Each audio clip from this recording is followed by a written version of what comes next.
Okay, if you are an introvert, then you need to listen to it because nobody tells it.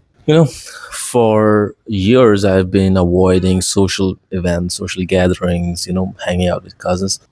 I would just go quiet and I told myself that I was an introvert. Usually social settings drain me. I need my alone time. So that's just who I am, which is completely true. And there is something that is behind that statement. I used to feel like, if I talk too much, I feel like I'm stupid or I don't have any to give something valuable. I was scared of being looking stupid. So I just stayed quiet and I used introversion as the reason behind it.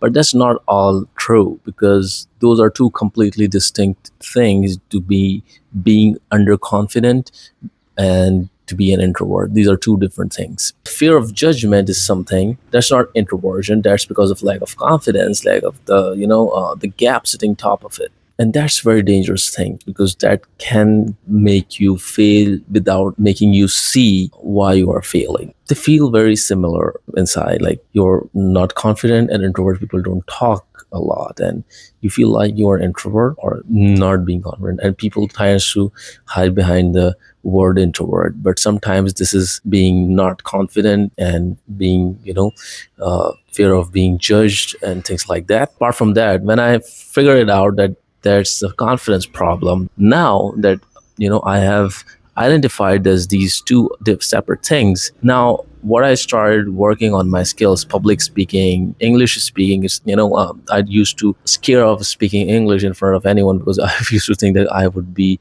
judged heavily because of my accent, because of it's not my first language, because I'm not good enough, because there are a lot of people in where I live are graduating from those top tier universities that have great accent, great fluency, but still, like I could not even compare to that. And when I started to, gain knowledge instead of, a conventional way of getting knowledge is just going to university, I got confidence. And when I got confidence, that all fades away. And now whenever I see I'm an interesting person because I know a lot of things about a lot of topics, people love to talk to me and they come to me with problems. And now my introvert version is something that I'm proud of because I feel comfortable with the people who I know. Now you can call me an ambivert. You need to identify yourself first. Ask yourself, is it introversion or something else beneath it that's making you hide your real version?